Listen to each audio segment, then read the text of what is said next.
They'll turn the dial, listen up, this 80s crew. Come on, feel the vibe. We're bringing something new. Got movie on mine, but bringing us to unfold. Got movies on the mind, stories to unfold. Let's talk, let's try. And good morning, evening, afternoon, wherever you are in the world. This is Harrison Smith back for a little bit with some new episodes of cinema. I want to start with saying right now, they should get into the habit, studios should, of re-releasing these original films to these 30-year span sequels. And I'll explain why. It's more than just continuity. And yeah, Harrison, we can just watch them streaming or all whatever. No, the point is that they should be put back into theaters and do kind of like a double block kind of showing, or at least maybe a week before the sequel comes out, release the original. I'll explain why. So I sat through Beetlejuice last night, and I went with some friends. One of them brought their mother, who was quite old, and she had seen the first one, and she just loved this one. She thought it was wild and crazy. I am far younger than this woman, and when I left, I felt old and tired. And that is the best way to describe Beetlejuice. It's old and it's tired. So much like, I think, Tim Burton. Now, did I hate it? Right away, people, you didn't like it? You hated it? I didn't say those words. Again, we've turned into a society where we're not allowed to express any kind of critical thinking whatsoever. It's just reduced down to sucks or hater or something along that line. So let's just really look at Beetlejuice for what it is.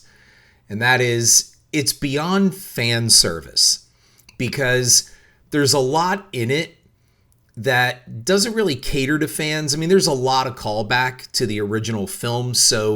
But if you're going in to see it without seeing the original film, you just might think this is something wild, crazy, innovative, and fun and fresh. The first one was that. The first one had no rules. It set up all these rules, but then it broke pretty much every one of those rules. And that was okay because the film was basically a zany farce. It was just a roller coaster ride through the funhouse. That's what the first one reminded me of. And I love the first one. It is a blast. And again, sets up all these rules and breaks them all. And that is perfectly fine by me.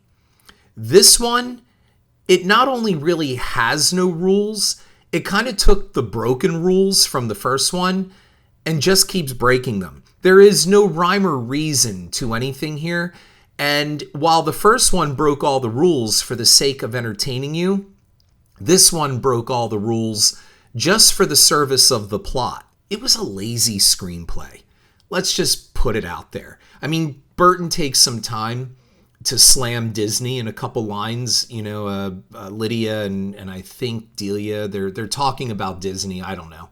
And they're not saying some kind things about it. They're talking about how, vanilla and everything that Disney is. Well, that's fine. And I get, Burton's dig at Disney for having worked with Disney, but I don't see much difference with this film. The first thing is we're all worried about offending someone these days. So Jeffrey Jones does not come back in this film, at least as an actor. So I'm going to explain why. Unless you've been living under a rock or you don't know how to use the internet, Jones was implicated in child pornography. I believe taking lewd photos of a young man or several young boys, somewhere along the line. The point is, he was not only caught and convicted of it, I guess he turned around and did it again. Not only is he, canceled, he is completely off limits. So I don't understand why this movie would take so much time on Jeffrey Jones's character. Why not just simply pick up that Jones died 10 years ago? Why is the first quarter of this film, in fact, the first act of this film, all about Jones and his pending funeral or memorial service? You're calling more attention to him, and audiences are asking more like, why didn't he come back? He's still alive, right? Why didn't this actor come back? I don't understand this, because it was more than just a passing, oh, your father died and Charles Dietz is dead. They have a claymation kind of thing of him with his likeness. He's walking around in this disembodied headless suit with someone mimicking his voice. We have his photo on his gravestone. Why not just bring the fucking guy back? I mean, you're already putting him in the movie. Why didn't you just bring him back and bite the bullet? Because I don't see the difference here. And don't tell me, well, then they'd have to pay him as an actor rewarding pedophilia. No. There's no fucking way that Jeffrey Jones didn't get a check for this. They used his likeness. So go back through your Friday the 13th lore and a couple others in the pending lawsuit against Disney right now for Peter Cushing's estate. And I don't know if there's any validity to that. But my point is, Jones got a check somewhere along the line to use his likeness. Somebody contacted him from the studio and said, hey, listen, for obvious reasons, we're not bringing you back. However, we want to use your likeness, so we're going to send you a check. And you just stay out of the press. Don't talk about the movie. Don't do anything. Just stay away. Here's some money. Shut the fuck up. I'm telling you, that's pretty much the way that it went. I don't understand why you just didn't bring the guy back. That's the first error right there. Next, nobody's moved on. They talk about moving on. The Maitlands moved on. Alec Baldwin and Gina Davis have moved on. This movie has not. We're back in that same old town. We're seeing the same old sights. Somehow the model is still looking great and not dust covered. I know how to cover over it, but the Maitland's model is still upstairs, and conveniently the lights, the Starry Night lights, are still on. I don't know who turned those on, but they're on. Nothing has changed. Beetlejuice has moved into some kind of bureaucratic position. Why? We don't know. I have no idea. I don't even know what he did. He had, we took the shrunken head guy that they've now named Bob, and there are a lot of Bobs in this. Suddenly, there is a whole clan of these shrunken head dudes. A funny gag in the first film has now turned into a long, very unfunny running joke. I just sat there through most of the film with kind of like a curious expression like, what? Like, why am I watching this? I just paid $15 to watch this. And most of all, 40 years later, almost 40 years later, and this is what we got. I would have rather seen the proposed sequel, Beetlejuice Goes Hawaiian. I think that would have been better. I mean, quality-wise, it's all there. There's some innovative things. They brought back the style of the animation, the claymation kind of thing. They did all that. The sandworms look the same. Saturn looks the same. The house looks the same. That's the problem. Everything is the same. Winona Ryder looks the same, and she looks like she's just sleepwalking through this movie. I mean, she's kind of Joyce from Stranger Things in the Lydia Dietz costume. She still looks the same. She looks like a 50-some version, 40-some version of Lydia. There's nothing different.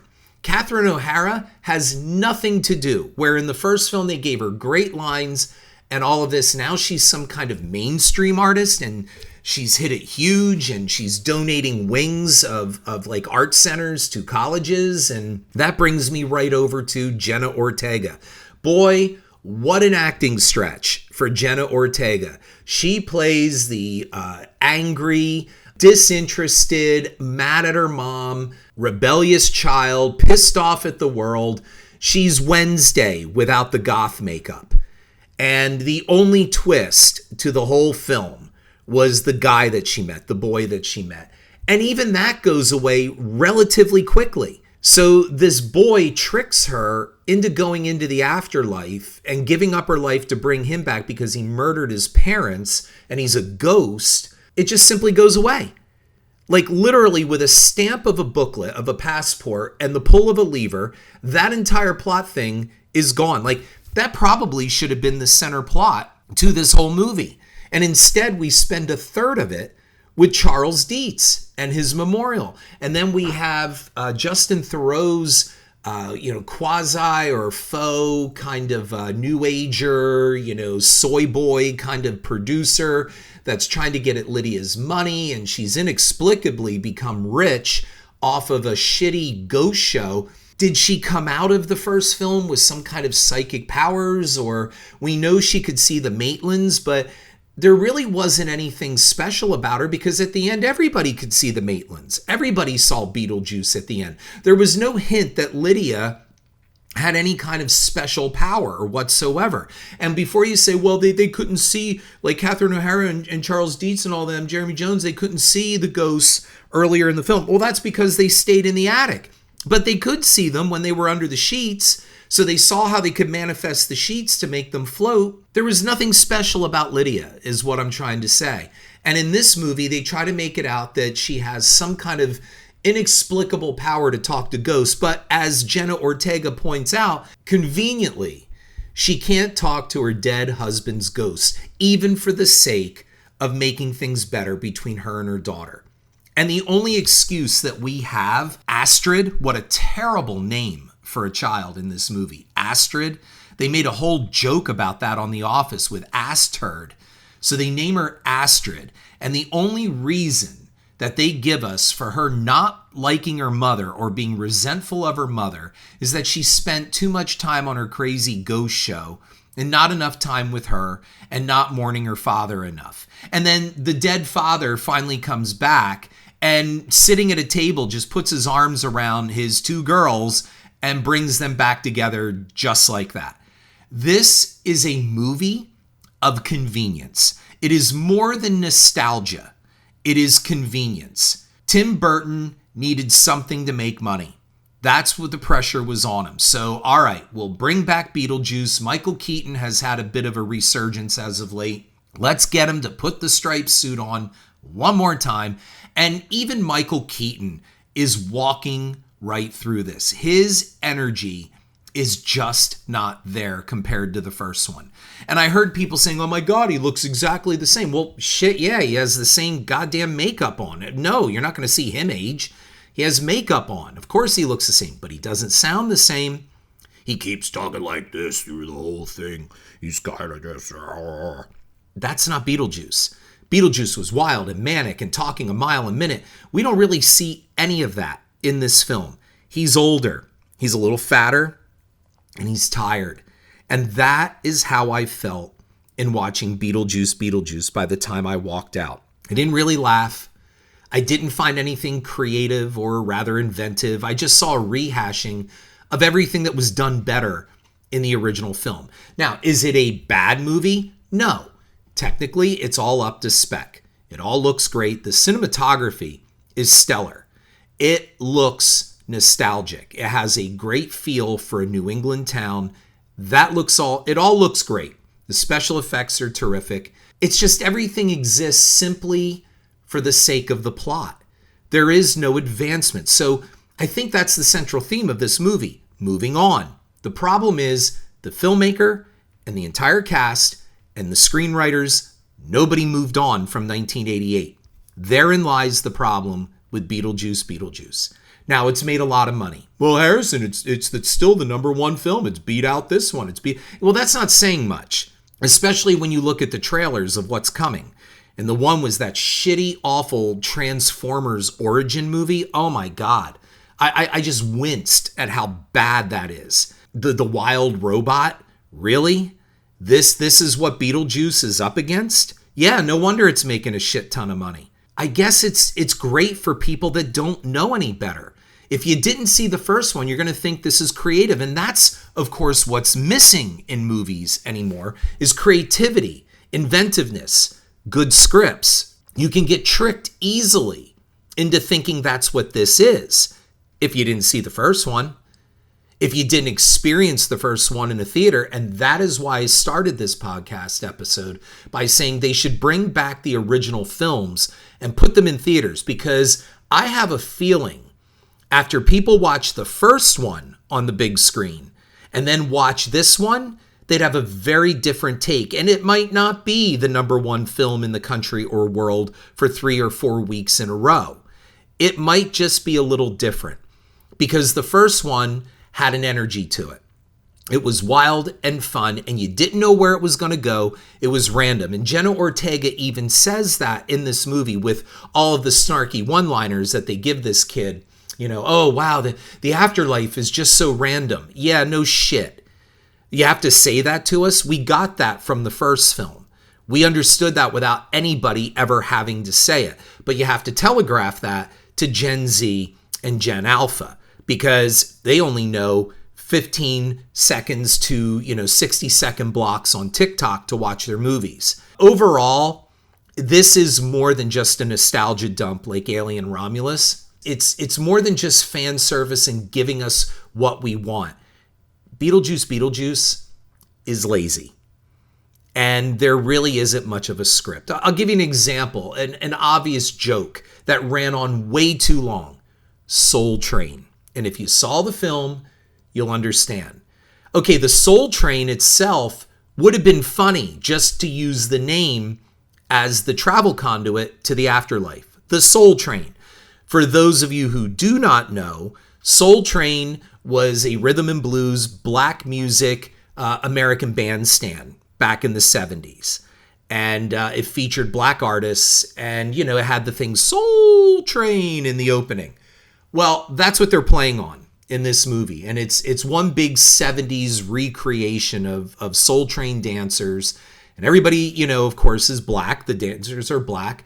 And I guess that's fine, right away. Oh, Harrison, are you racist? Get the fuck out of here. No, I'm not. What I'm saying is that the joke? Is the joke that, well, they're all black? And that the Soul Train is for black departed? Is that what this is? I mean, white people are getting on. Jenna Ortega is Hispanic. I don't understand why it had to be all black. I don't know why we had to reference the TV show so heavily. Just the name would have done it. The Soul Train. That's funny. But to go deeper on it and run this into basically a useless race joke. I don't even know what the race part of it had to do with this, but it services the plot. And that, again, is what I come back to and why I'm doing this podcast. Everything exists just for the sake of fashioning a sequel plot to make a buck. Because Tim Burton needs a major box office hit. And in my opinion, I don't think Tim Burton has really made anything truly great since Ed Wood. And I think Ed Wood, in my opinion, is Tim Burton's greatest film. I'm a huge fan of Pee-wee's Big Adventure, and as I stated, I love the first Beetlejuice. However, with this, there's just really not much to love. Yeah, we get another musical number. It's not Harry Belafonte's Deo, although we feature that at Charles Dietz's funeral. Why?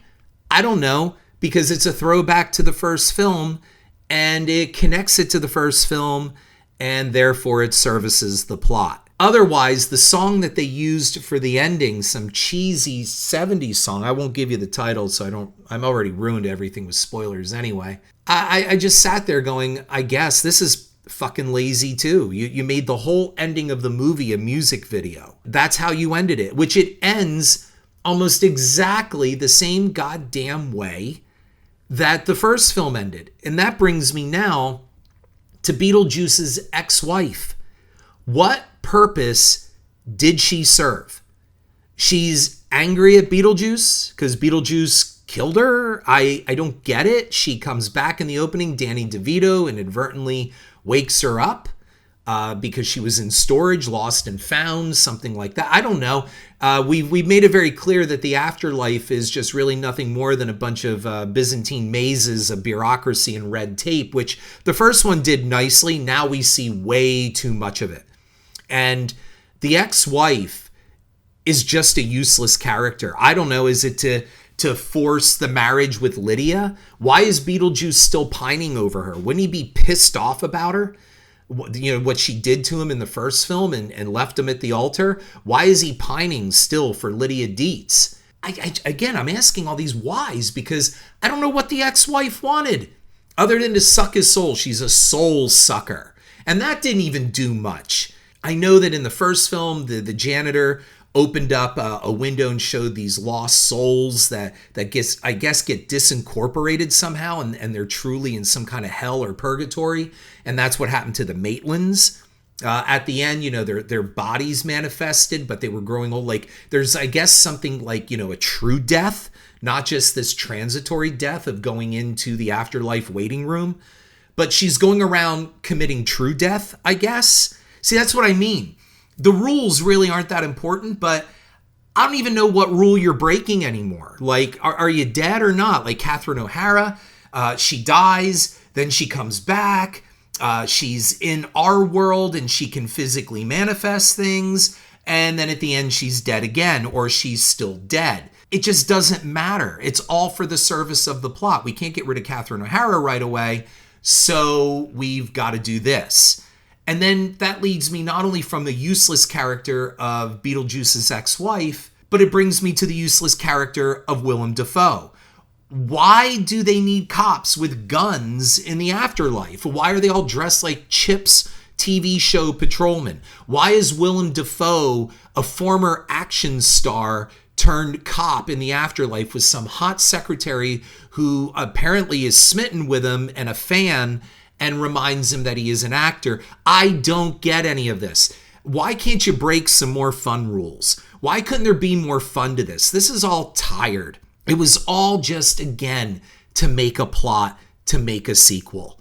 And that's all this was. There was nothing here that moved on. There was nothing here that forwarded us. Jenna Ortega was stuck in there because she's a Tim Burton buddy now. She was in the Wednesday series. They obviously hit it off. He sticks her in this because it's a very logical jump from Wednesday and Addams Family over to Beetlejuice. And they give this girl absolutely nothing to do except, again, basically be Wednesday without the goth makeup. That's it. Wow. Again, what a fucking acting stretch for Jenna Ortega.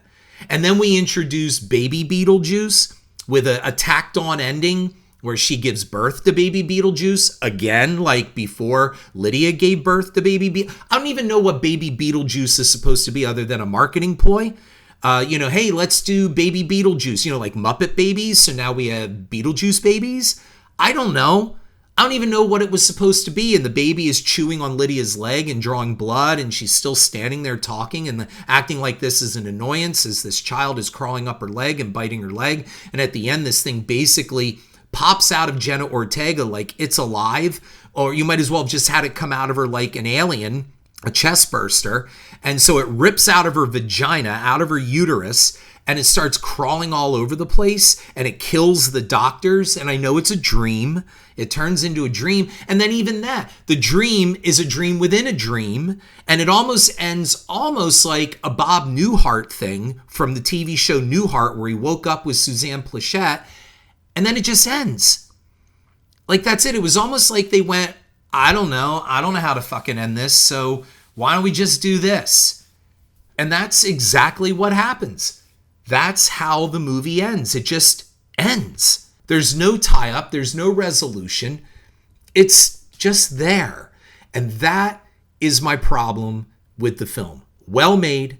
It was great to see the gang back together, I guess. But Winona Ryder looked totally bored. If she isn't looking sulking because her daughter is saying mean things to her, she's looking in wide-eyed astonishment at the end as Beetlejuice floats her around this church. I mean, her look is one perpetual, where's Will? Where's my son? She might as well have just done that. I would have loved a Stranger Things kind of, jab there. There was just nothing fresh. You could have done a lot more with this, is what I'm saying. This is a lazy sequel, and it may be number one, and a lot of you may love it. But I want you to think and take away from this cinema episode, why? Why do you love this so much? Why is it the number one film for over 3 weeks in a row? There's no competition. There's nothing else out there at the box office. That's why. That's one. It's nostalgia for sure. We get to see the gang back together. Michael Keaton's going to wisecrack a little bit. It's going to be fun. Okay. That's about it. There is nothing else here. There's nothing wild, inventive, crazy, fun, fresh, innovative like the first one was. All the little tiny details. There's nothing. There's just absolutely nothing here. All this movie does is exist to service its script. That's it. I know what you're thinking. I sound angry. I sound pissed off. I didn't like the movie. It's not that I didn't like it. Was it worth the wait of almost 40 years? Absolutely not. And the reason why is that it just didn't do anything. It didn't move on. And that's what I'll come back to and end it with. This whole movie is about moving on. And this film and its filmmakers did not. So ask yourself when you're watching these kind of 2-decade, 3-decade, 4-decade distance sequels, what is it that you love? And I'll end it with this. I saw a great meme a couple weeks ago. It's someone made it. Obviously, I don't think anybody put this. I don't think any old Blockbusters, except for that one in Oregon, I think, exists. But anyway, it's a picture of a Blockbuster face outside, the building, the exterior of a building. And on its marquee, it says, you don't miss us. You just miss the time. You miss the nostalgia. And that's what Beetlejuice is. You don't really miss Beetlejuice. You just miss the time in which it was the first one came out. We are so stuck in nostalgia right now. And if you don't believe me, listen to my previous episode on Alien Romulus. We don't need all of this nostalgia. What we do need are creative scripts, inventive filmmaking, and creative filmmakers. This is Harrison Smith. Beetlejuice, don't say it a third time. Thank you.